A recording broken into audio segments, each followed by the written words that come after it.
Kenapa kalau joki pinjol yang mengajukan bisa gampang cair? Sebenarnya tidak. Kalau kalian paham cara dan triknya, begini cara kerjanya dan begini trik yang mereka lakukan.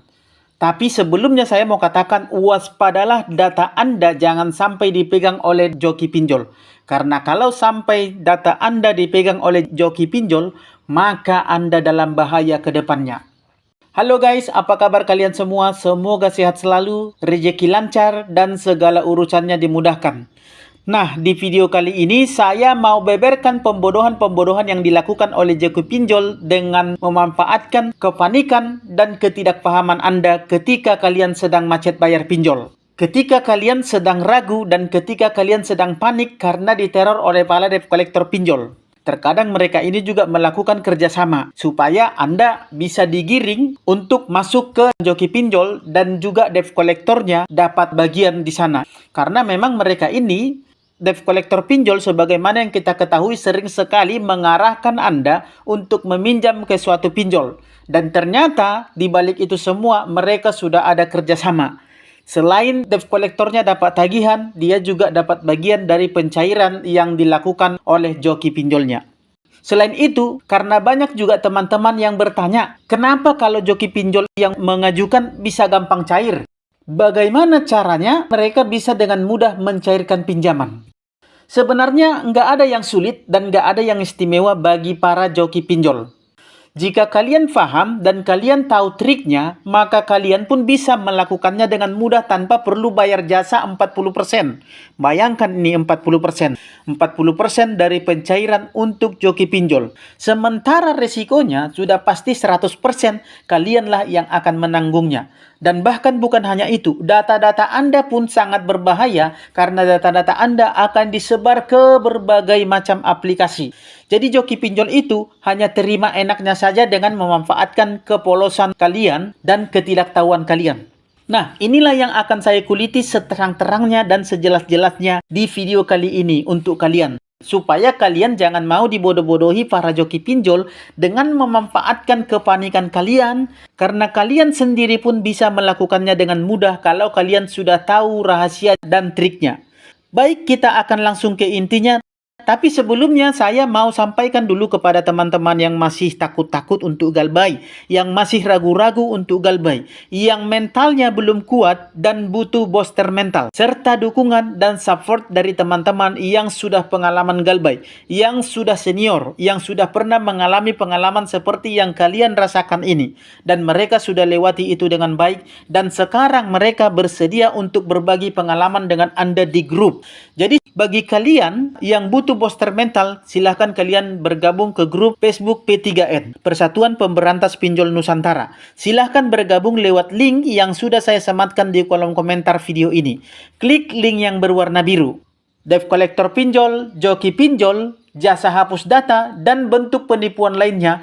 Ketika ada yang mau coba gabung, saya akan langsung blokir dan langsung keluarkan Anda dari grup ini jika mencoba untuk masuk ke grup Facebook P3N. Baik, kita lanjut. Selamat berjumpa kembali dengan saya Maro di Maro Channel. Berikut ini rahasia joki pinjol yang seolah-olah mereka bisa mencairkan pinjaman Anda dengan mudah. Mereka bisa berbuat yang lebih daripada Anda. Padahal sebenarnya tidak juga. Ada beberapa hal yang perlu Anda pahami dalam hal ini. Yang pertama adalah, joki pinjol itu ketika sudah mendapatkan data Anda, maka dia akan mengajukan data atau pengajuan Anda. Data-data yang sudah Anda serahkan tadi itu, mereka akan ajukan ke beberapa pinjol yang sudah ada daftarnya di mereka. Biasanya mereka akan ajukan ke puluhan bahkan ke ratusan pinjol. Karena biasanya joki pinjol ini sudah punya daftar pinjol yang gampang cair. Jadi mereka ini hanya memanfaatkan peluang, bukan keahlian atau hal istimewa lainnya. Tentu Anda juga bisa melakukannya dengan mudah tanpa harus bayar jasa joki pinjol sampai 40% dari pencairan. Logikanya saja, semakin banyak yang dicoba, pasti peluangnya juga semakin besar. Dan joki pinjol ini biasanya mereka menggunakan peluang itu. biasanya mereka hanya akan cerita yang berhasil saja. Jadi seolah-olah mereka ini hebat.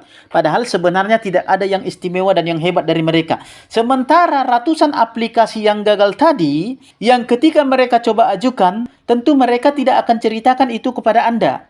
Padahal Anda sudah diajukan, ya, data-data Anda tadi itu sudah diberikan kemana-mana. Dan itu sangat berbahaya sekali, karena tentu itu bisa jadi bencana besar bagi kalian di masa depan. Jika itu digunakan oleh pihak-pihak yang tidak bertanggung jawab, maka kalian akan menghadapi masalah besar di masa depan. Jadi itu, kalian bisa lakukan itu dengan mudah sebenarnya. Jadi tidak ada yang istimewa di bagian yang pertama ini. Selanjutnya kita masuk ke bagian yang kedua atau tahap kedua. Joki pinjol sudah tahu dan mereka sudah terlatih untuk mengedit data dan memanipulasi sistem. Seperti biasanya joki pinjol ini sudah menyiapkan satu ponsel khusus yang dipakai untuk mengajukan data-data Anda, yang diisi dengan foto-foto dan daftar-daftar kontak yang seolah-olah foto-foto ini, daftar-daftar kontak ini, dan semua isi data-data yang ada dalam handphone tadi adalah data-data atau foto atau daftar-daftar kontak yang alami, bukan settingan. Sehingga ketika aplikasi pinjol tersebut mencoba untuk mengambil data-data tersebut atau menyerap data-data tersebut, mereka bisa mengelabui sistem detektor di aplikasi pinjolnya. Karena mereka sudah paham itu. Maka ketika menyerap data-data tadi dari ponsel yang dipakai, tidak ada kecurigaan sama sekali. Sehingga pencairannya bisa dengan gampang di-approve atau dicairkan. Dan ini Anda juga bisa melakukan hal ini. Tentu tanpa bayar 40% ke jasa joki pinjolnya.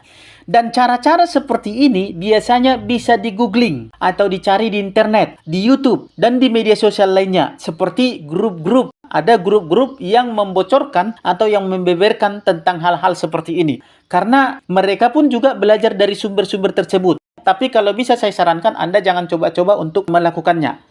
Ketika Anda sudah gagal bayar, sudah macet bayarnya, sudah mulai berat untuk bayarnya, saya sarankan pada saat itu juga Anda lebih bagus galbay. Daripada Anda pinjam sana-sini, cari sana-sini, hutang sana-sini, apalagi Anda minjol ke pinjol lain hanya untuk bayar pinjol yang pertama, itu akan membuat hidup Anda semakin susah dan Anda semakin sengsara. Sehingga Anda semakin terjerat lagi ke dalam jeratan pinjol yang mematikan.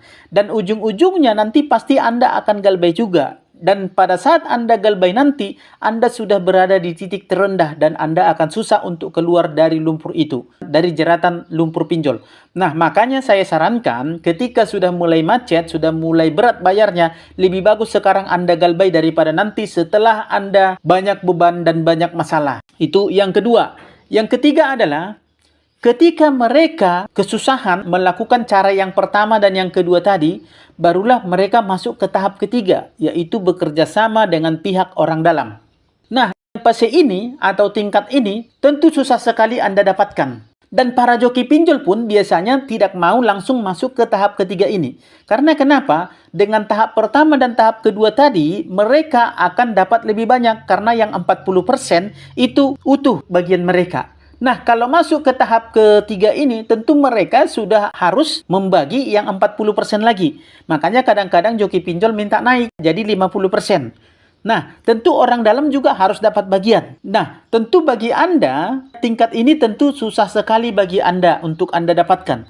Kenapa? Karena biasanya joki pinjol yang bisa melakukan cara ketiga ini adalah mantan karyawan suatu pinjol yang sudah resign.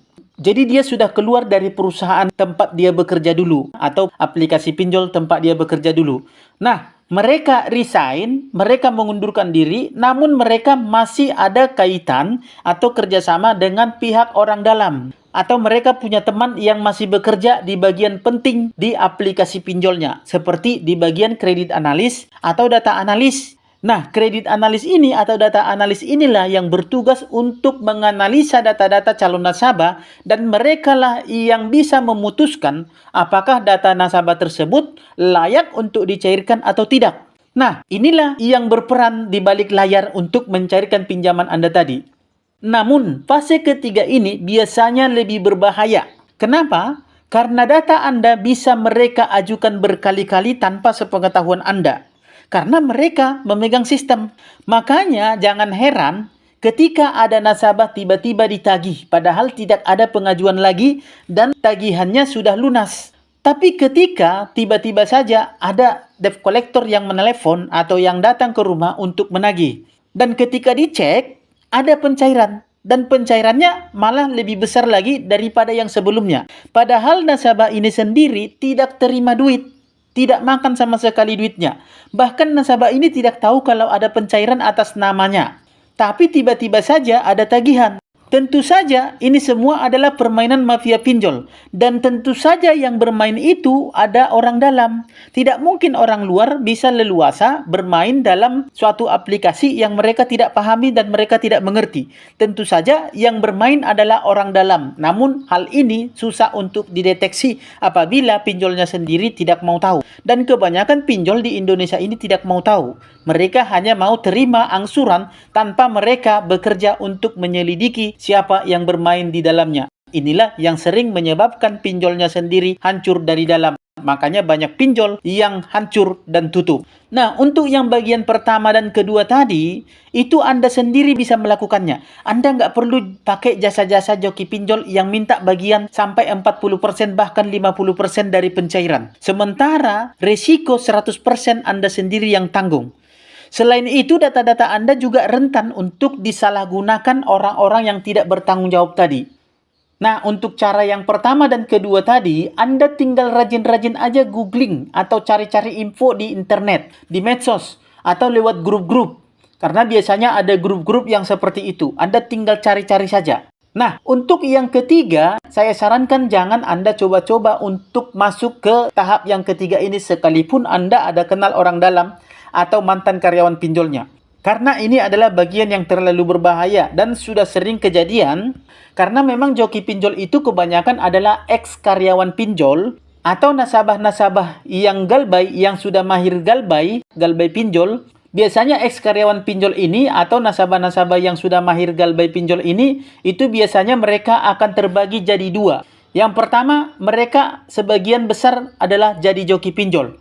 Nah, yang sebagian lagi mereka bertobat dan jadi orang-orang baik seperti orang-orang yang membuat YouTube, membuat edukasi-edukasi, buat grup-grup edukasi, buat pencerahan-pencerahan untuk menolong korban-korban pinjol supaya tidak terlalu banyak atau semakin banyak yang terjerat pinjol lagi. Supaya nasabah-nasabah pinjol ini tidak semakin terbenam semakin dalam lagi. Itulah yang terjadi di fase-fase perpinjolan.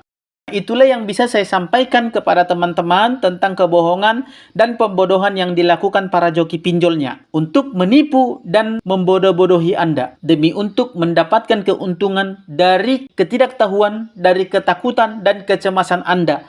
Bayangkan, dia dapat 40%, sementara Anda dapat penderitaannya. Bayangkan kalau setiap nasabah itu 40%, berapa nasabah yang dia dapat setiap bulannya, setiap minggunya, atau bahkan setiap harinya. Enak juga ya jadi joki pinjol. Mereka kenyang, mereka jaya, mereka sukses, sementara Anda menanggung penderitaannya. Jadi jangan terlalu bodoh untuk mau dibodoh-bodohi oleh joki pinjol dan debt collector pinjol. Yang sebenarnya itu hanyalah trik dan penipuan-penipuan yang mereka lakukan untuk memanfaatkan, untuk mendapatkan keuntungan dengan cara memanfaatkan ketidaktahuan Anda dan kekhawatiran Anda serta ketakutan Anda. Mereka tidak pernah pikirkan akibat buruk dari pekerjaan-pekerjaan yang mereka lakukan. Mereka tidak pernah berpikir apa yang terjadi kepada diri mereka, kepada keluarga mereka, kepada keturunan mereka yang mereka berikan dengan makan uang haram dari hasil membodoh-bodohi nasabah yang sudah kesusahan. Dan menambah kesusahan nasabah ini dengan cara mengambil keuntungan dari kesusahan-kesusahan nasabah-nasabah galbay. Oke teman-teman, sampai di sini dulu pembahasan kita di video kali ini. Sampai ketemu di sesi berikutnya. Semoga bermanfaat dan salam sahabat.